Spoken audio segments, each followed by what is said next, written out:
미국의 어느 교회에 주일이면 청소를 하면서 학비를 버는 고학생이 있었습니다. 그는 힘든 일을 하면서도 한 번도 얼굴에 인상을 쓰거나 피곤한 기색을 지은 적이 없습니다. 언제나 명랑하게 노래를 부르며 청소하고 주일이면 교회에서 어린이들을 돌아보며 함께 놀아주기도 했습니다. 몇 년 동안 이 신학생의 모습을 지켜보던 목사님이 하루는 그 신학생을 불렀습니다. 학생은 아무 걱정 근심도 없어? 그리고 때로는 힘들고 어려울 텐데 얼굴에 피곤한 기색이 없고 어떻게 그렇게 맨날 노래를 부르면서 일을 할 수가 있지? 그러자 그는 이렇게 말했습니다. 목사님, 저는 본래 부모님이 안 계세요. 형제도 없어요. 저 고아예요. 그런데 이렇게 하나님의 은혜로 공부도 할 수 있고 또 이렇게 교회에서 예배도 드리고 어린이들을 보살필 수 있으니 얼마나 감사한지 몰라요. 그래서 저는 매일 하루하루를 감사하고 또 감사하며 지내고 있습니다. 그렇습니다. 감사는 내가 본래 어떤 사람인지를 알면 감사할 수 있어요. 여러분, 그런 속담 아세요? 개구리가 올챙이 쪽을 기억하지 못한다. 다른 말로 하면 개구리가 올챙이 쪽의 그 상황을 기억하면 늘 행복할 수 있고 감사할 수 있고 기뻐할 수 있다는 얘기겠지요. 그런데 많은 사람들이 많은 경우에 지금 멋진 개구리가 되어 있다고 해도 자기가 과거에 올챙이였었던 것을 잊어버리려고 해요. 기억하지 않으려고 해요. 그래서 오늘의 모습에 만족하지 못하고 더 많은 것들을 원하기도 하죠. 오늘 우리의 모습이 혹시 올챙이 쪽을 기억하지 못하는 개구리 모습은 아닌가, 그런 생각을 하면서 말씀 나누려고 합니다. 오늘 본문에서 다윗은 이스라엘의 왕으로서 성전을 건축하기 위하여 엄청난 예물을 하나님께 드리고 난 이후에 너무 감사해서 하나님께 감사 기도를 드리는 내용이에요. 다윗은 오늘 본문에서 나와 내 백성이 무엇이기에 이처럼 죽게 드릴 힘이 있나이까, 그렇게 고백하고 있습니다. 여러분, 다윗이 누구입니까? 다윗은 10대 때 이스라엘 왕 사울도 벌벌 떨고 모든 군사도 두려워 떠는 골리앗을 물맷돌로 넘어뜨린 장군이에요. 용사예요. 그런데 다윗은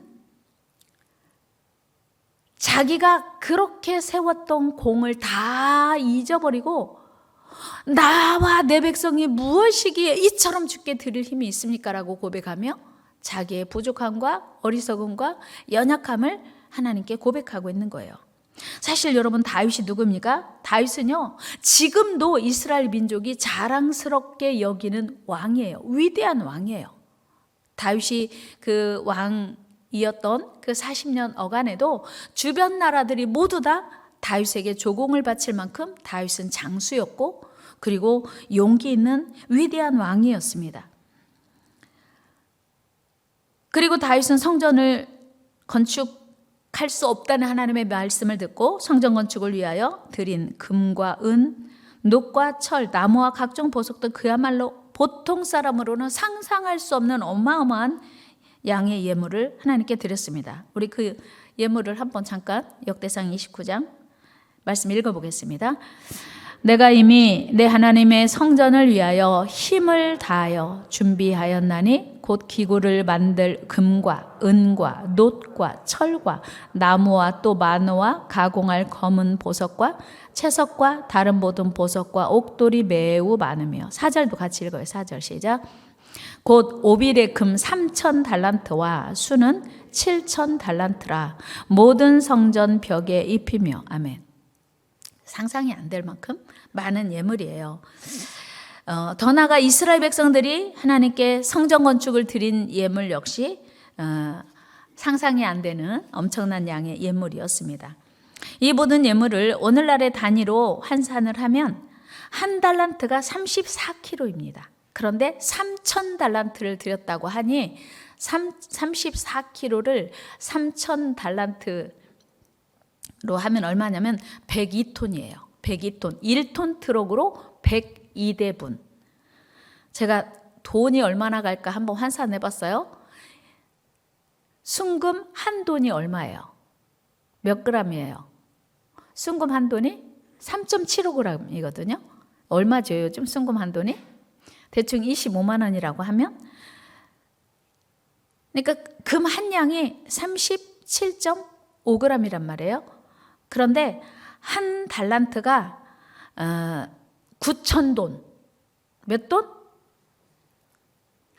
한 달란트가 9,000돈인데 3,000달란트를 들였으니 몇 돈이요? 9,000돈을 3,000 곱해야 돼요.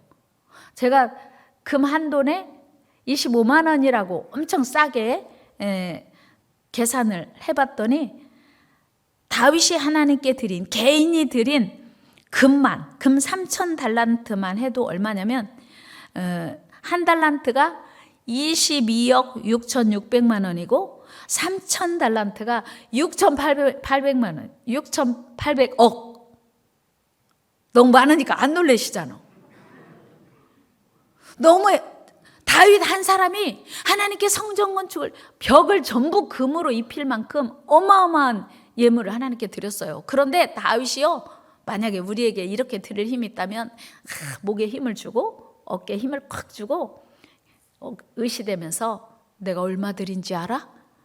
이 성전 건축을 위하여 내가 조 단위로 헌금했다니까? 이렇게 할 수 있어요. 그런데 다윗은요, 하나님께 나와 내 백성이 무엇이기에 이처럼 죽게 드릴 힘이 있나이까? 하나님께서 나에게 힘을 주셨기에 내가 하나님께 드릴 수 있다고 모든 공을 하나님께 돌리고 있는 거예요.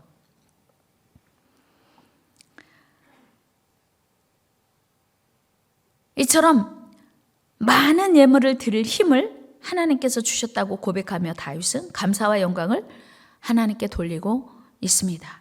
여러분, 얼마나 멋진 믿음이에요.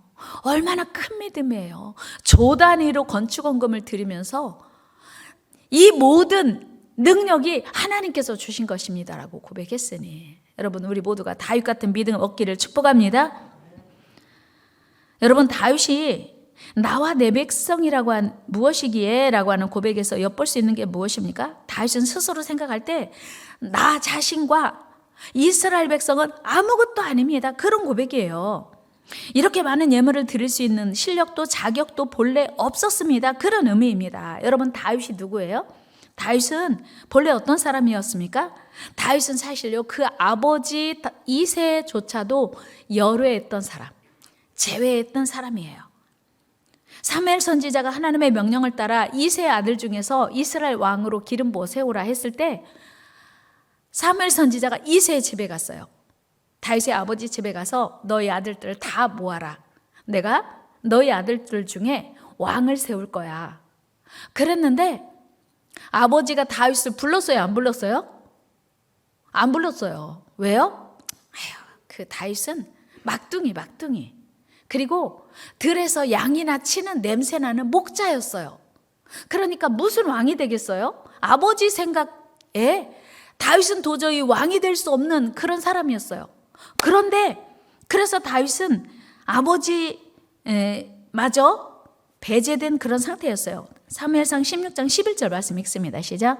또 사무엘이 이새에게 이르되 네 아들들이 다 여기 있느냐? 이새가 이르되 아직 막내가 남았는데 그는 양을 지키나이다. 사무엘이 이새에게 이르되 사람을 보내어 그를 데려오라. 그가 여기 오기까지는 우리가 식사 자리에 앉지 아니하겠노라. 아멘. 아버지가 다윗을, 이스라엘의 왕이 될 사람은 다윗은 결코 아니야, 절대 아니야, 그런 마음으로 배제시킨 거예요. 그만큼 다윗은 다른 형제들에 비해서 외모도 작고 약하고 힘없는 그런 아들이었습니다.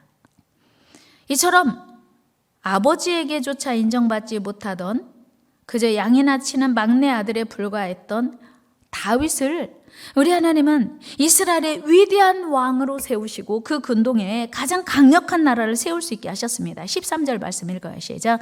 사무엘이 기름 뿔병을 가져다가 그의 형제 중에서 그에게 부었더니 이날 이후로 다윗이 여호와의 영에게 크게 감동되니라. 사무엘이 떠나서 라마로 가니라. 아멘. 그리고 다윗은 골리앗과 싸워 이길 만큼 하나님을 사랑하는 사람, 용맹스러운 사람, 그리고 수많은 나라들과 전쟁할 때마다 승리하게 하시고 엄청난 전리품들을 얻게 하셨습니다. 이 모든 것을 하나님이 하셨다고, 하나님이 도와주셨다고 고백하는 거예요. 이 얼마나 자랑스럽고 기쁜 일입니까?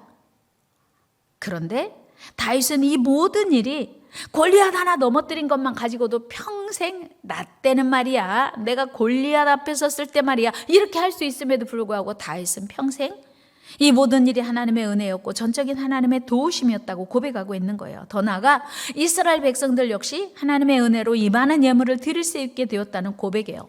여러분, 이스라엘 백성들이 본래 누구였습니까? 본래 이스라엘 나라는 요셉이 애굽의 총리였던 당시에 야곱의 가족이 살던 그곳에 흉년이 들었어요. 애굽에 양식이 있다는 소리를 듣고 양식을 구하러 애굽으로 내려간 그런 상황이었어요.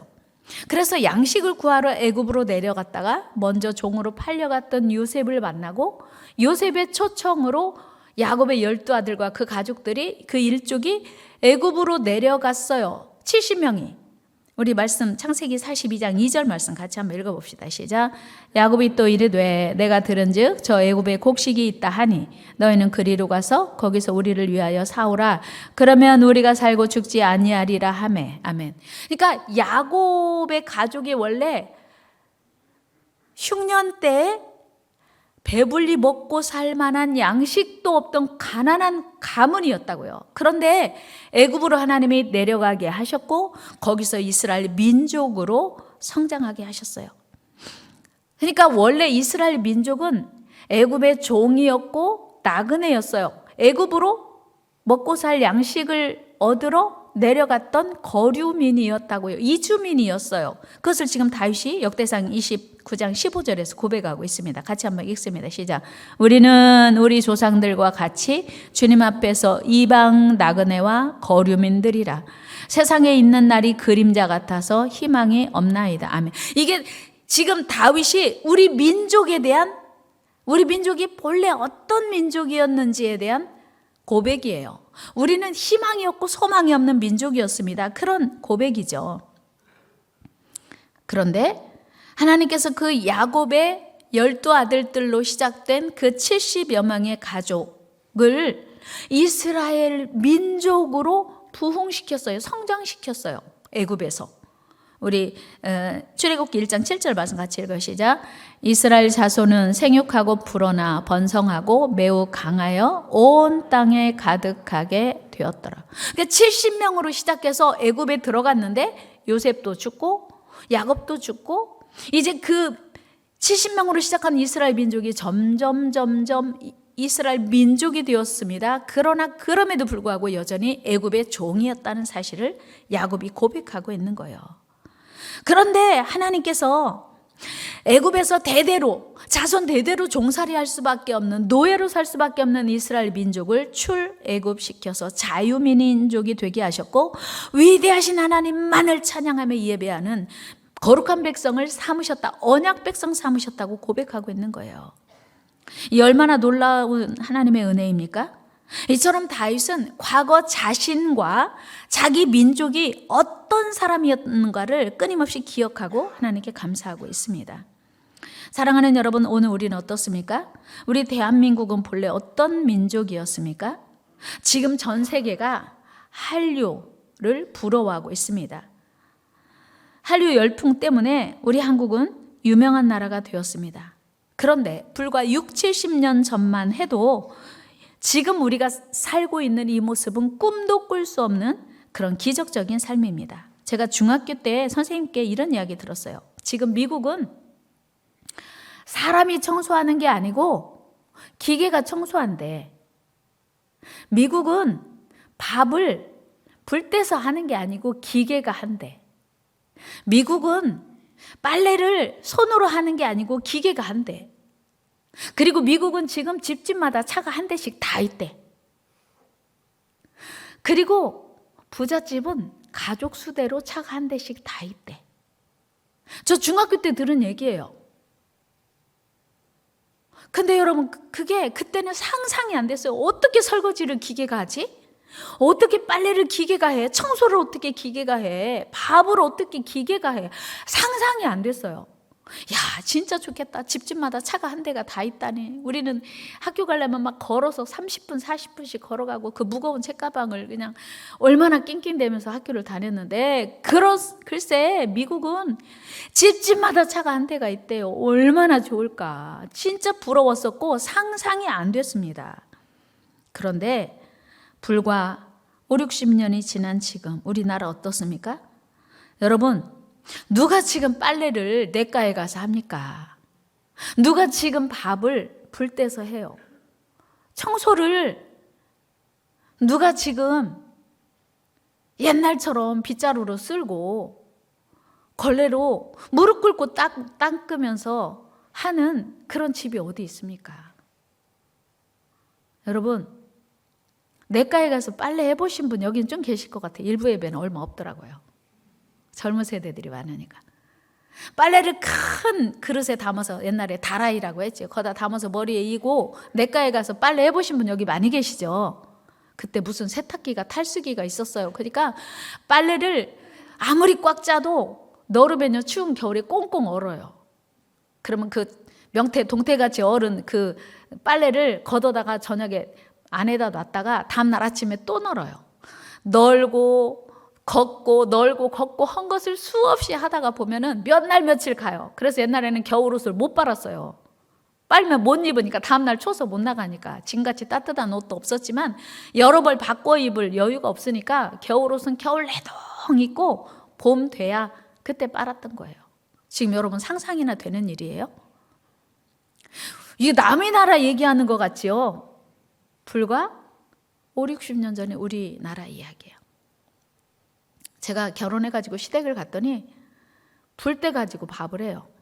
그리고 겨울에는 아침에 밥을 한 거를 바구니에다가 담아서 삼배보자기로 덮어놔요. 그리고 점심 때는 그거 꺼내서 먹어요. 여기 계신 어르신들도 옛날에 삼배보자기로 밥 덮었다가 점심시간에 그거 꺼내서 먹은 적 많잖아요. 그 부엌에 시원한 곳에 걸어놔요, 밥을. 여러분은 보도 듣도 못한 것처럼 남의 얘기 얻는 것처럼 제가 봤다니까, 제가 경험했다니까요. 우리 어머니는 저를 못 불리니까 딸들을 불러요. 아무개야 일어나서 불 때서 밥 해라고 불러요. 그러면 저도 들리는데 제가 어떻게 며느리가 자고 있겠어요? 나가가지고 아침에 불 때서 밥 한 적이 있어요. 그게 한 40여 년 전이거든요. 근데 지금 우리 남의 나라 얘기하는 것 같잖아요. 무슨 얘기예요? 한국이 이렇게 복을 받았다는 얘기예요. 여러분, 지금 우리나라 각 가정당 차가 없는 집이 거의 없어요. 며칠 전에 어떤 목사님 그러시더라고요. 시골은 차가 더 많대요. 그 외국에서 결혼해 온 이주 여성들도 차를 다 가지고 다닌대요. 그리고 농사 짓느라고 필요한 트럭까지 있어서 시골이 차가 더 많대요. 그게 남의 나라 얘기가 아니란 말이에요. 한 재미교포가 우리나라에 와가지고 경험한 일을 이렇게 글로 표현했더라고요. 한번 들어보세요. 한국에 와보니 웬만한 동네는 모두 고층 아파트가 되어 있다. 게다가 가정집뿐만 아니라 심지어 공중 화장실에도 미국에서는 부자들만 사용하고 있는 비데가 다 설치되어 있다.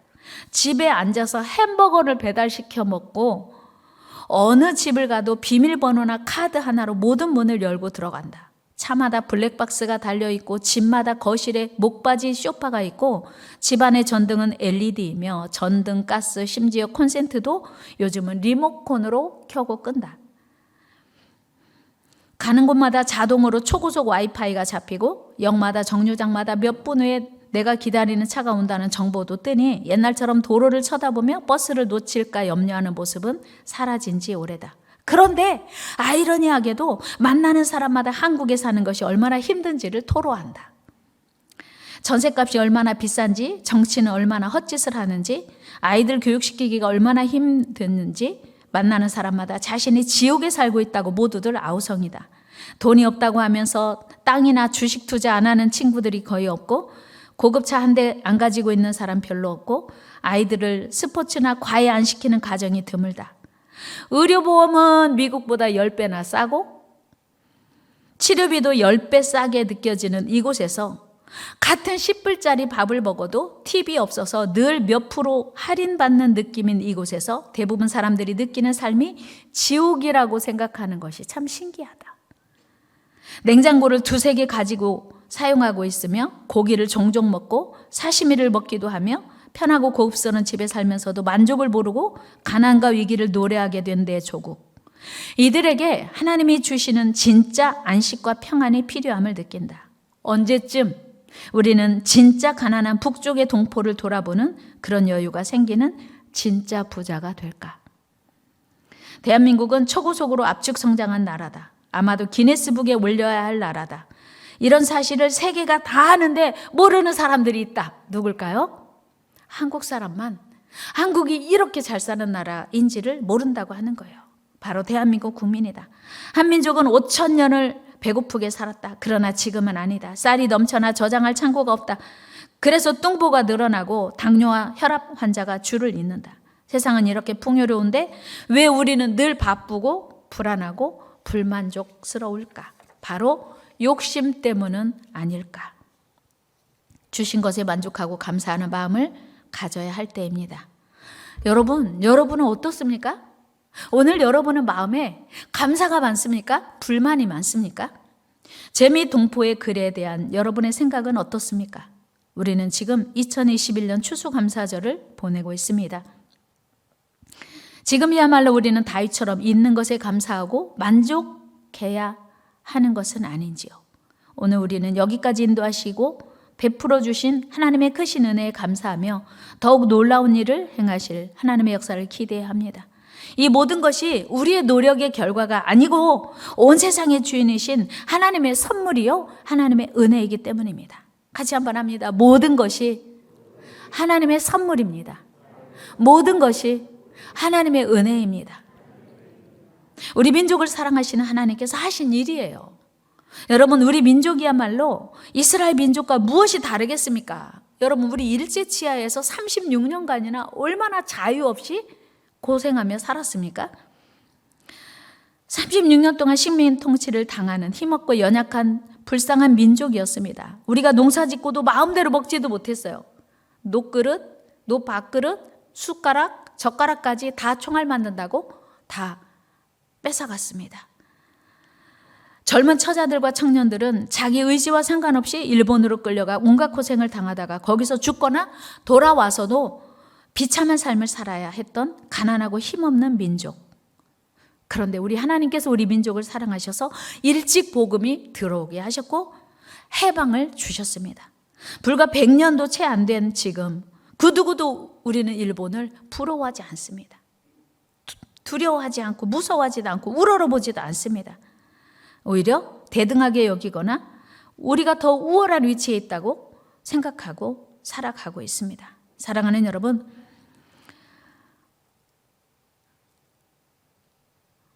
우리가 올챙이였던 시절, 몇십 년 전의 시절을 다시 기억하면서 이 모든 것이 하나님의 은혜임을 고백해야 돼요.